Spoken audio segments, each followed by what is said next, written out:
Que pas. Je donne maintenant la parole à Virginie Duby-Muller pour le groupe UMP. Merci, Monsieur le Président, Madame la Ministre. Tout d'abord, merci d'être venu devant notre commission pour nous faire part des projets du gouvernement concernant la réussite éducative. Je déplore simplement que le premier acte de votre politique soit l'abrogation prématurée d'une mesure mise en place par la majorité précédente, et cela sans concertation ni transparence.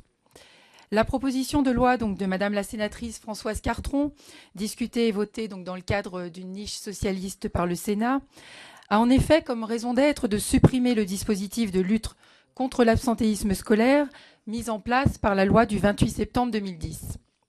Je rappelle que cette loi, initiée par le député Éric Ciotti, avait été votée pour endiguer l'augmentation des cas d'absentéisme scolaire, 300 000 cas donc répertoriés par an, et que son objectif était de créer un dispositif gradué et proportionné pour alerter, accompagner et, le cas échéant, sanctionner par la suspension des allocations familiales les parents dont les enfants auraient été absents à l'école de manière répétée et justifiée.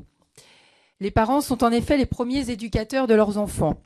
Et il s'agissait de faire de la responsabilisation et de l'accompagnement des parents un élément clé de la lutte contre l'absentéisme. Le dispositif de suppression des allocations familiales devait être perçu comme une mesure de dissuasion, brandie à l'horizon, comme arme ultime pour faire prendre conscience aux parents de la gravité de la situation de leur enfant.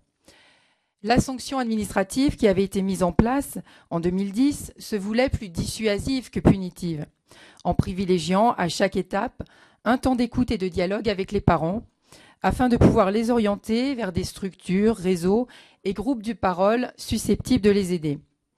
Une large liberté d'appréciation étant laissée aux chefs d'établissement et aux inspecteurs d'académie pour faire face à la complexité des situations individuelles et éviter une application mécanique. D'ailleurs, dans sa dernière étude intitulée « Aider les parents à être parents », le Conseil d'analyse stratégique évoque le développement de dispositifs ayant recours à la sanction ou à l'incitation financière. Il conclut d'ailleurs que le succès de ces dispositifs est proportionnel, je cite, à l'intensité et à la qualité des services d'accompagnement et à l'utilisation avec justesse et parcimonie des sanctions. Tel était donc le cadre du dispositif Ciotti, gradué et réversible. Pour précision, là sur les chiffres, on a eu quand même 80 000 signalements qui ont donné lieu à 60 000 avertissements, 22 000 seconds signalements, 1 400 demandes de suspension d'allocation familiale, 619 suspensions effectives, vous nous l'avez rappelé, et 142 rétablissements des allocations. Cela confirme donc bien que sur 80 000 signalements, 79 858 jeunes ont retrouvé le chemin de l'école. Pourquoi donc se priver d'un tel dispositif, sinon par pure idéologie, et parce qu'il s'agissait d'une des mesures emblématiques de la présidence de Nicolas Sarkozy? Au Sénat, vous avez même osé dire être d'accord sur le fait qu'il n'y avait pas eu d'évaluation. Ne croyez-vous pas d'ailleurs qu'il aurait été plus raisonnable d'attendre avant de tout détricoter? D'ailleurs, qu'en est-il du rapport de l'Inspection générale de l'éducation nationale remis au ministre en juillet et opportunément non rendu public, contrairement aux 17 autres? Ne concluait-il pas à l'efficacité du dispositif Ciotti? Qu'en est-il de la transparence sur laquelle s'était engagé votre ministre de tutelle? Je rappelle que Vincent Peillon avait déclaré en mai « Les rapports de l'hygiène avaient, je cite, désormais vocation à être publiés ».